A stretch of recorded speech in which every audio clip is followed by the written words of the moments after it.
नमस्कार, मैं कुमारी श्रेया। शिक्षा की बात हर शनिवार कार्यक्रम के इस नए अंक में आप सभी शिक्षा प्रेमियों का हार्दिक स्वागत है, सादर अभिनंदन है। पिछले अंक की तरह इस अंक में भी आप सभी शिक्षकों के द्वारा पूछे गए सवालों के जवाब के साथ हमारे बीच उपस्थित हैं शिक्षा विभाग के अपर मुख्य सचिव doctor S Siddharth sir. Sir, बहुत बहुत स्वागत है आपका शिक्षा की बात हर शनिवार के इस नए अंक में। सर, आज का जो सबसे पहला सवाल है वो ट्रांसफर के संबंध में है। कहते हैं ट्रांसफर के संबंध में कुछ अपडेट देना चाहेंगे। देखिए, जैसे कि आपको पहले मैंने पिछली बार भी बताया कि 1,30,000 टीचर्स का ट्रांसफ़र हम लोगों ने जिले सब आवंटन किए गए थे और साथ ही साथ उनका स्कूल आवंटन की प्रक्रिया सभी जिलों में शुरू हो गई है। सभी डीओज़ ने अपना काम शुरू कर दिया है। हम लोग एवरीडे रिव्यू करते हैं और हम लोग उम्मीद करते हैं कि करीब जून 20 तक सभी शिक्षकों के इनबॉक्स में उनके नए स्कूल का आवंटन आ जाएगा और ताकि वे समय पे नए स्कूल में अपना योगदान दे सकें। हम लोगों ने दो चीज़ ज़रूर कहा है। एक तो है कि जैसे ही योगदान वो दूसरे स्कूल में देंगे, जिस भी तिथि को 30 जून से पहले, वे अपने पुराने स्कूल से स्वतः विरमित हो जाएंगे। उनको अलग से विरमिति लेने की ज़रूरत नहीं है। ई शिक्षा को ऑटोमेटिकली उनको विरमित कर देगा। और दूसरा ये था कि हम लोगों ने यह भी सभी को कहा कि आप लोग डीओ के कार्यालय में चक्कर नहीं लगाएं, क्योंकि पूरी गोपनीय और पारदर्शिता से स्कूल का आवंटन किया जा रहा है और आपको वैसे भी पता नहीं चलेगा कि आपका कौन सा जो रिकॉर्ड है और कौन सा पोस्टिंग ऑर्डर है वो आपको वैसे भी पता नहीं चलेगा। इसलिए आप थोड़ा धैर्य रखिए और 20 तारीख को जब अपने इनबॉक्स में देख लीजिएगा और साथ ही साथ नए स्कूल में अपना योगदान दें। तो ये हम लोगों ने ऑलरेडी कहा है। और ट्रांसफ़र पोस्टिंग में ज़्यादा चिंता मत करिए। आप लोग अपना छुट्टी मनाइए, अपने छुट्टी पे जाइए, छुट्टी मनाइए और अपने परिवार के साथ समय बिताइए। सर, अगला जो प्रश्न है वो ये है कि बच्चे छुट्टियों में क्या करेंगे? देखिए, इस बार हम लोगों ने छुट्टियां दी हैं और समय पे छुट्टियां अभी आ गई हैं और अगला सप्ताह से सब लोग छुट्टी पे रहेंगे।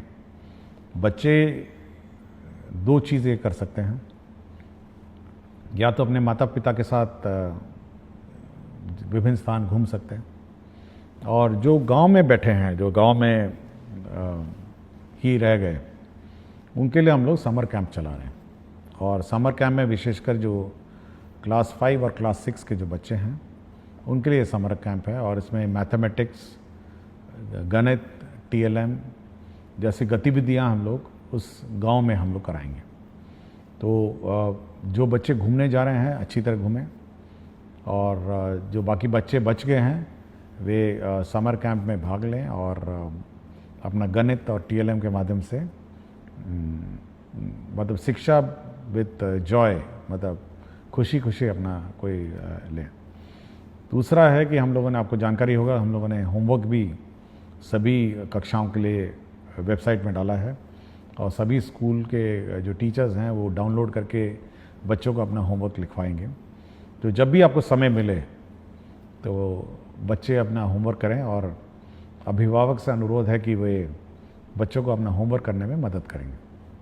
सर, एक शिक्षिका हैं प्रियदर्शिनी नवादा से, कहती हैं छात्रों को गर्मियों की छुट्टी में दिए गए गृह कार्य को लेकर क्या विभाग द्वारा कोई अभिभावकों के लिए वीडियो या ऑडियो संदेश या व्हाट्सएप मैसेजिंग सामग्री साझा की जाएगी जिससे वे सही ढंग से मार्गदर्शन कर सकें? देखिए, हम लोगों ने चिट्ठी दी है और ऐसा कोई हम लोग वीडियो मैसेजेस नहीं देंगे। मेरा इतना ही है कि जो अभिभावक हैं, क्योंकि अब 24 घंटे बच्चों के साथ अभिभावक रह पाएंगे, तो एक पढ़ाने की आदत उनको पड़ी होनी चाहिए, मतलब बच्चों को। और हम लोगों ने जो चिट्ठी में लिखा है कि अगर घर पे हैं तो एक पढ़ने का स्थान वो निर्धारित करेंगे जहाँ पर बच्चे बैठ के पढ़ेंगे, या तो टेबल चेयर या चटाई पे, और एक वातावरण उस प्रकार का घर पे बनाएंगे जहाँ पे बच्चे एक कोने में बैठ के पढ़ें। थोड़ा पोस्टर्स लगाएं, गणित के पोस्टर्स लगाएं और चार्ट पेपर लगाएं, ये सब थोड़ा वातावरण बने। तो जो बच्चे घर पे हैं, हम चाहते हैं कि एक पढ़ने की ललक माता पिताओं के साथ बैठ के हो उसकी, और ये लर्निंग प्रोसेस जो है उसको और रुचिकर बनाने की कोशिश करें, ताकि जब वे स्कूल में बाद में आएँ तो एक पढ़ने की ललक उसमें हो और एक पढ़ने की आदत हो, और बच्चे खेलें कूदें। मतलब छुट्टी का समय है, बरसात भी आई गई है, तो बच्चे अपना खुशी मनाएंगे। और जो बच्चे माता पिताओं के साथ घूमने गए हैं तो अपने जहाँ जहाँ स्थल गए हैं वहाँ पे लर्न करेंगे और सीखेंगे।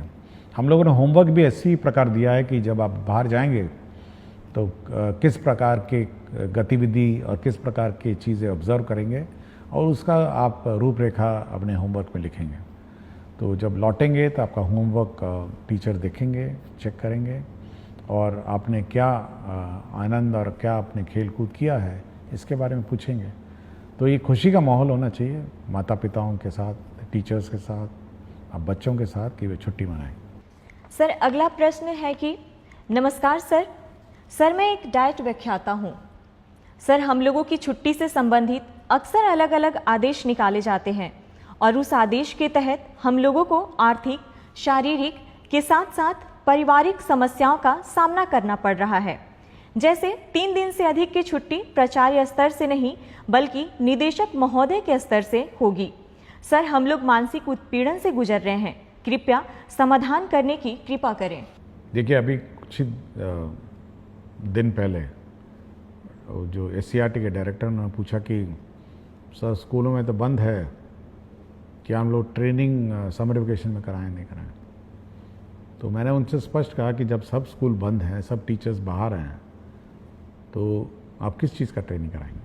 तो मेरे ख्याल से हम लोगों ने मना कर दिया, भाई जब टीचर्स ट्रेनिंग छुट्टी पे हैं तो डाइट उसके दौरान नहीं होगी। दूसरा है, हम लोग का ये विचार है कि जो छुट्टियां हैं वो सब ऑनलाइन ली जाए और प्रक्रिया भी ऑनलाइन हो।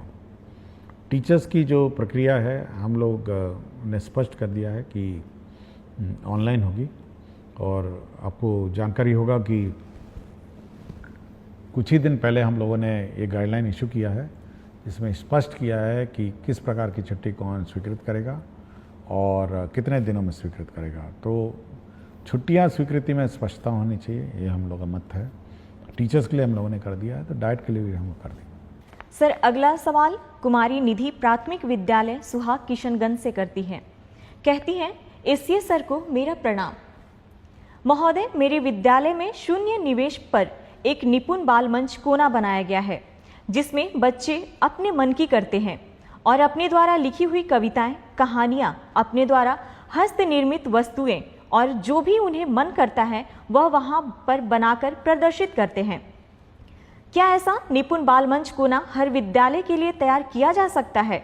महोदय, यह बच्चों के लिए काफ़ी रोचक, उत्साहवर्धक और रचनात्मक रहेगा। धन्यवाद। देखिए, मैं इस निपुण बाल मंच को देखना चाहूँगा क्योंकि अब तो छुट्टियाँ हैं, तो जब भी खुलेगी तो मैं ज़रूर इस निपुण बाल मंच को देखना चाहूँगा। और मेरा अपना मानना है कि जो बच्चे अपने स्वतंत्र और स्वच्छ भाव से जब कोई भी चीज़ की रचना करते हैं तो वह उत्कृष्ट होती है, और अपने जो भावनाओं का जो प्रकटीकरण है वो मतलब बिल्कुल स्वतंत्र रूप में जब करते हैं तो बिल्कुल उच्च कोटि का होता है। तो सभी स्कूलों को यह उम्मीद और कोशिश होनी चाहिए कि बच्चों की जो भावनाएं हैं, बच्चों का जो हुनर है, उसको प्रकट करने का मौका देना चाहिए।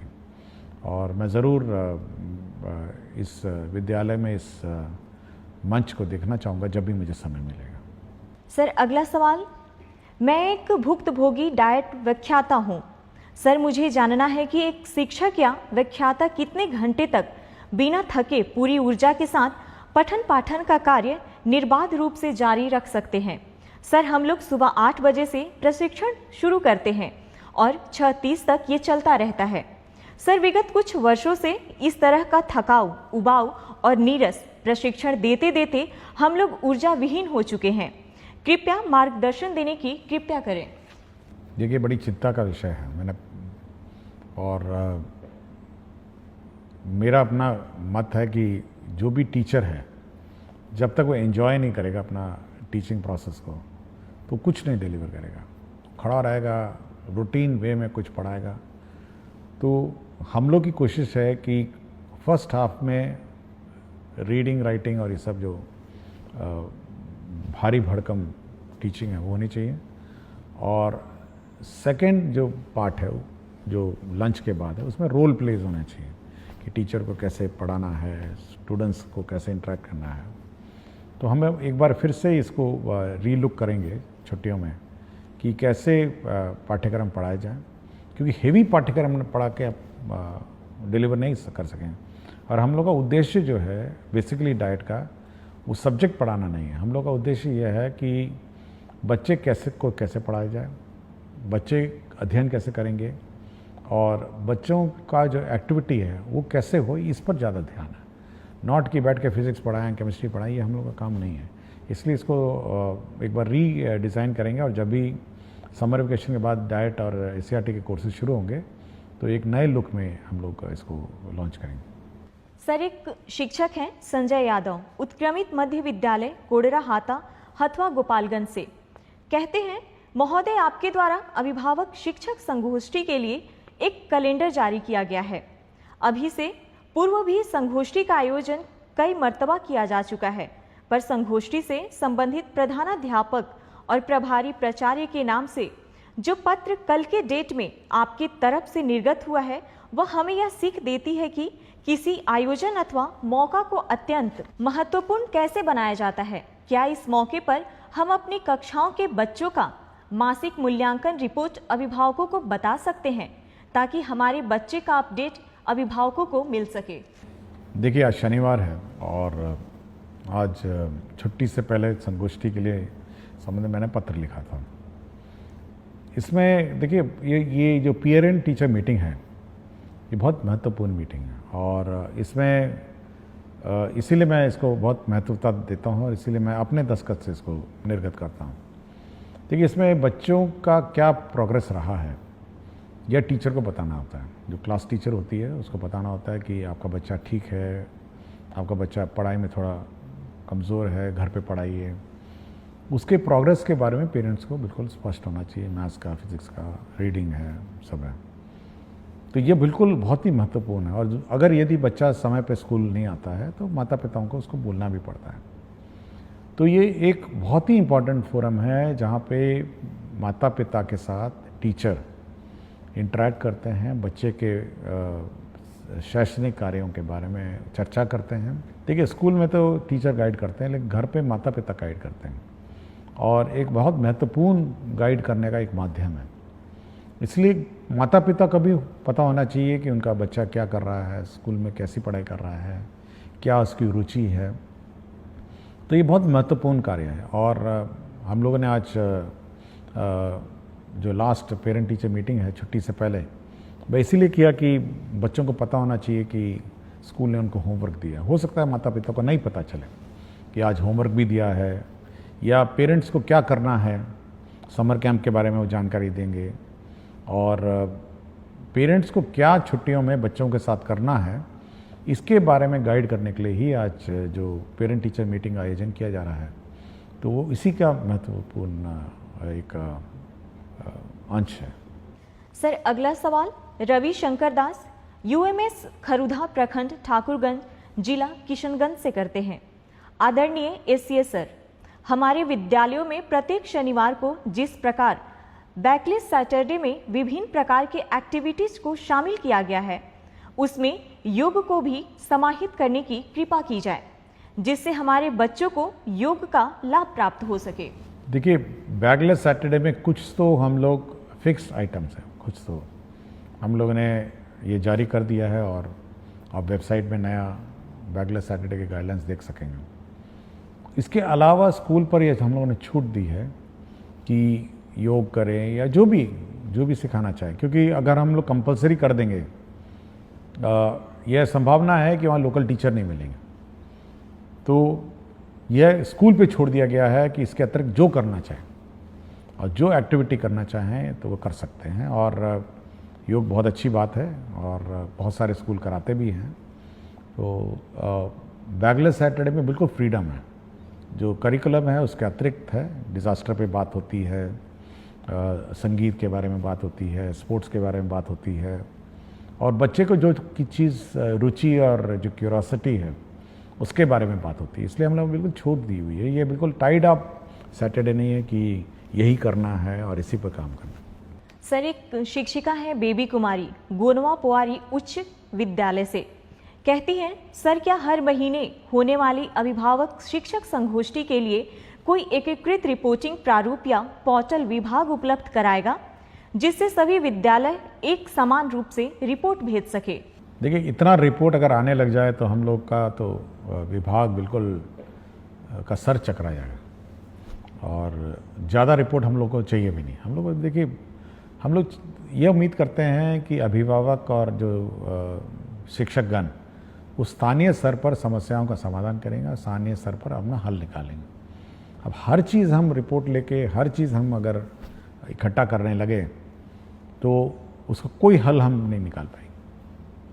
हाँ, फीडबैक अगर आपके पास है कोई संगोष्ठी के बारे में कि कैसे अच्छा करना है या उसमें सुधार करना है, तब तो बात सही है, लेकिन हर चीज़ का रिपोर्ट हम नहीं ले सकते ना। ये हम चाहते हैं कि पेरेंट और स्टूडेंट और टीचर आपस में स्थानीय स्तर पर विचार करें और मामले का समाधान निकालें। सर, एक शिक्षिका है अंकिता दरभंगा से, कहती हैं सर कुछ स्कूलों में अभी भी कुछ बच्चों को अभ्यास पुस्तिकाएं नहीं मिली हैं, क्या इसके लिए एक तेज ट्रैक शिकायत निवारण प्रणाली बनाई जा सकती है जिससे हम संगोष्ठी से पहले यह सुनिश्चित कर सकें? देखिए, मैंने कहा था कि छुट्टियों से पहले सभी किताबें मिल जाएं, और अगर मिली नहीं तो मैं ऑब्वियसली संबंधित में कार्रवाई करूँगा। मैंने बहुत स्पष्ट कहा था, और ये कहा था कि बच्चे छुट्टियों से जाने से पहले किताब लेके जाएंगे और पढ़ेंगे। एक बार हम लोग रिव्यू करेंगे अभी, क्योंकि छुट्टियां हैं, कि किस किस को किताबें नहीं मिली और किस कारण से नहीं मिली। लेकिन ये यदि नहीं मिली है तो बड़ा चिंता का विषय है। मैं पहले भी बोल चुका हूँ, और पिछली बार भी मैंने कहा, एक बच्चे ने किताबों के बारे में चर्चा भी की थी, तो अगर नहीं मिली तो मैं इस पर एक बार समीक्षा करूँगा और देखेंगे, इसको कोई रिजॉल्व करने की कोशिश करूँगा। और अगर कोई इशू होगा तो हम लोग कोशिश करेंगे कि अब तो टीचर तो है नहीं, तो बच्चों को आइडेंटिफाई करना भी मुश्किल है, तो एटलीस्ट जो छूट गए हैं, जिस दिन स्कूल खुलेगा वहाँ पर उस किताबें रखी रहेंगी। सर, अगला सवाल है, सर पीटीएम के लिए निर्गत पत्र अत्यंत शानदार है। आप तो सबसे बड़े पदाधिकारी हैं, हम शिक्षक तो पीटीएम अच्छे से ही करेंगे, पर शिक्षा विभाग के पदाधिकारी यदि विद्यालयों में पीटीएम को देख पाते तो निश्चित रूप से इसकी गुणवत्ता में बढ़ोतरी होती। देखिए, पीटीएम के बारे में हम लोगों ने ज़रूर आंकड़े मांगे हैं कि कितने बच्चे आए थे, कितने माता पिता आए थे और क्या चर्चा हुई थी। तो एक गूगल शीट हम लोगों ने निदेशक के माध्यम से हम लोगों ने निर्गत किया है, तो उतना डेटा तो हम लोग को आ ही जाएगा कि कितने माता पिता पेटीएम आए थे और क्या हुआ था। मैंने जैसा कहा, देखिए हर चीज़ को अब हम लोग इतनी क्षमता भी नहीं है कि इतनी बड़े 77,000 स्कूल में पीटीएम हो रहा है तो मॉनिटरिंग है। बट हाँ, फ़ोटो है उसमें, आपके पीटीएम का फ़ोटो है कि सच्ची में पीटीएम हुआ था या नहीं हुआ था, ये सब रिकॉर्ड्स है। और मैं चाहता हूँ कि कुछ ज़्यादा मतलब मॉनिटरिंग, इतनी मॉनिटरिंग मत करवाइए कि मतलब व्यवस्था में हम कन्फ्यूजन में हो जाएं। टीचर्स और स्टूडेंट और पेरेंट्स अपनी कोई व्यवस्था करवाइए और इस व्यवस्था को अपने संचालन कराइए। सर, अगला सवाल आशीष कुमार विद्यालय प्राथमिक विद्यालय तिरसकुंड जिला अररिया से, कहते हैं सरकारी विद्यालय में विद्यालय अभिभावक गोष्ठी एक बहुत ही सकारात्मक पहल है। जिस प्रकार टीचर ऑफ द मंथ का पुरस्कार विभाग द्वारा दिया जाता है, विद्यालय भी हर गोष्ठी में एक बेस्ट परफॉर्मेंस देने वाले बच्चों के अभिभावक को सम्मानित करे और वर्ष के अंत में सभी गोष्ठी में सबसे अधिक सक्रिय अभिभावक को सम्मानित करे तो इस कार्यक्रम में और अधिक सक्रियता बढ़ सकती है। देखिए, हर स्कूल का अपना विद्यालय संचालन समिति है और हम चाहेंगे कि उस विद्यालय संचालन समिति है, जो कमिटी है, उसमें जो अभिभावक हैं वही सदस्य रहते हैं और थोड़ा बढ़ चढ़ कर अपना योगदान देंगे। हम लोगों ने टीचर्स ऑफ द मंथ का कॉन्सेप्ट लाए थे कि हर टीचर को हम लोग पुरस्कृत मेरे दस्तखत से जाता है। स्टूडेंट को भी हम लोग अवार्ड करते हैं कि स्टूडेंट ऑफ द वीक के। ये होना चाहिए कि जब भी अब पेटीएम होता है वहाँ पर उस पेरेंट्स के सामने इस बच्चे को पुरस्कृत करिए कि ये one of the best student है। इससे दो कारण हो सकते हैं। एक तो जो अभिभावक हैं वो प्राउड फील करेंगे, देखिए मेरे बेटे को स्टूडेंट ऑफ द वीक या 15 दिन में जो भी है अपना फोर्टनाइट है इसको पुरस्कार मिला। और दूसरे जो अभिभावक हैं उनको ये प्रेरणा होगी कि भाई मेरा बच्चा भी अच्छा परफॉर्म करे। तो ये बहुत ही इम्पोर्टेंट फोरम है कि उस फोरम पर के सामने आप ये पुरस्कार देंगे तो ये एक अच्छी बात होगी। मतलब ये कि उस पेरेंट्स के सामने सभी पेरेंट बैठे हुए हैं तो बच्चों को पुरस्कृत की जाए। सर, आज का आखिरी सवाल। सुहानी कुमारी वर्ग 7वीं कन्या मध्य विद्यालय अमला की छात्र हैं। कहती हैं, सर मुझे सारी किताबें मिल गई है, उसके लिए सर का धन्यवाद। पर मेरे मन में एक प्रश्न है कि आपके बहुत सारे फोटो हम देखे हैं और सभी में आप वाइट शर्ट पहनते हैं, तो क्या इसके पीछे कोई राज है? सर, हम बच्चे जानना चाहते हैं। देखिए, पिछली बार आपने प्रश्न उठाया था आपकी किताबों के बारे में, तो अच्छी बात है किताबें मिल गई हैं। और एक और प्रश्न भी था कि सुपौल में एक स्कूल था जो नया बना हुआ था और उसका संचालन नहीं हो रहा था, वो भी शुरू हो गया था मंडे को, वो भी शुरू हो गया। तो जो भी प्रश्न पिछले बार इश्यूज़ उठे थे उनका समाधान हो गया है। जहाँ तक वाइट शर्ट की बात है, देखिए इसकी दो कारण हैं। देखिए हर स्कूल का अपना यूनिफॉर्म होता है, उसका ये कारण होता है कि सभी बच्चे मतलब एक तरह दिखते हैं, मतलब नीले कमीज़ों में दिखते हैं। और दूसरा, उनको उस कमीज़ पे ज़्यादा ध्यान नहीं देना है। मतलब जब स्कूल के लिए तैयार होकर आते हैं तो एक ही कमीज़ है, मतलब नीली कमीज़ पहननी है, नीली पैंट पहननी है या निकर पहनना है। और उसी प्रकार मेरा भी जो कबर्ड है उसमें ऑफिस के लिए जब तैयार होता हूँ तो केवल दो ही प्रकार के कपड़े हैं, वाइट कमीज़ें हैं और ब्लैक पैंट है। तो मुझे ध्यान और मुझे दिमाग नहीं लगाना पड़ता है कि आज सुबह ऑफिस में क्या पहन के जाऊंगा। उसी वाइट में से एक शर्ट उठाता हूँ, उसी ब्लैक पैंट में पैंट पहनता हूँ और मुझे अपने मन में और मस्तिष्क में तनाव नहीं रहता है। एक तो फॉर्मल है, मैं तो कोई रंगीन नहीं पहन सकता हूँ और मतलब जीन्स और टी शर्ट पहन के तो ऑफिस नहीं जा सकता। एक बहुत ही सभ्य और फॉर्मल लोकेशन है। और दूसरा ये है कि ज़्यादा दिमाग लगाने की आवश्यकता नहीं मुझे। ज़्यादा दिमाग अपने काम पे लगाइए, ज़्यादा दिमाग अपने मतलब जो आज दिन भर करना है उसके बारे में सोचिए कि आज दिन भर क्या करना है। तो ज़्यादा दिमाग मेरा उसी में लगता है। और जब मैं नहाता हूँ तब सोचता हूँ कि आज दिन भर का क्या काम है, उसको रिवाइज़ करता हूँ कि ऑफिस जाऊँगा तो ये करूँगा, फिर 11 बजे ये करूँगा, 12 बजे ये करूँगा, 12:30 इन लोगों को मैंने समय दिया है और 1 बजे 1:30 बजे मैं खाना खाने आऊँगा, फिर 3 बजे ये करूँगा। तो पूरा रिवाइज़ होता है, एक पूरा प्रक्रिया। जब मैं तैयार हो रहा था तो पूरा मेरा दिनचर्या बिल्कुल रिवाइज़ होता है, मेरे दिमाग में बैठा रहता है। मुझे कभी भी एंगेजमेंट पैड देखने की ज़रूरत नहीं है कि आज दिन भर मुझे क्या करना है। और पूरा कंठस्थ याद रहता है कि शाम 7 बजे 8 बजे आज किसी की शादी में जाना है, आज किसी के सालगिरह में जाना है, ये भी नपा तुला रहता है। तो इसलिए ये दिमाग बिल्कुल नहीं लगाना पड़ता मुझे। और कमीज और पैंट और शर्ट में मैं ज़्यादा दिमाग नहीं लगाता। वाइट शर्ट और ब्लैक पैंट यही दो है जो मैं ऑफिस पहन के जाता हूँ। इसके अंदर मैं कोई रंग नहीं पहनता हूँ। इसलिए मैं बच्चों को भी कहता हूँ अपना यूनिफॉर्म पहनिए, सभी लोग यूनिफॉर्म पहनिए, सभी इज्जत से दिखेंगे और ज़्यादा माथापच्ची नहीं है। कभी कभी मैं देखता हूँ बच्चे यूनिफॉर्म नहीं पहनते, कोई रेड टी शर्ट पहना हुआ है, कोई वाइट टी शर्ट पहना हुआ है, तो एक तो भिन्नता हो जाती है ना स्कूल में, एक जैसे दिखते नहीं हैं, समानता नहीं है स्कूल में। और अगर हम लोग छोड़ दें बिना यूनिफॉर्म के तो आप सोचते हैं कि जो अमीर बच्चा है वो अमीर बच्चे की तरह ड्रेस करने लग जाएगा, जो गरीब बच्चा है वो गरीब की तरह ड्रेस करने लगेगा। एक कंपटीशन और प्रतिस्पर्धा हो जाएगी कि देखिए वो बहुत अच्छा पहन के आई है, वो बहुत अच्छा पहन के आया है, हम भी पहनेंगे। तो ये सब छोड़ के सब एक रूपता, एक साथ कपड़े पहनिए और ध्यान शिक्षा और शिक्षा ग्रहण में लगाइए। बहुत बहुत धन्यवाद सर।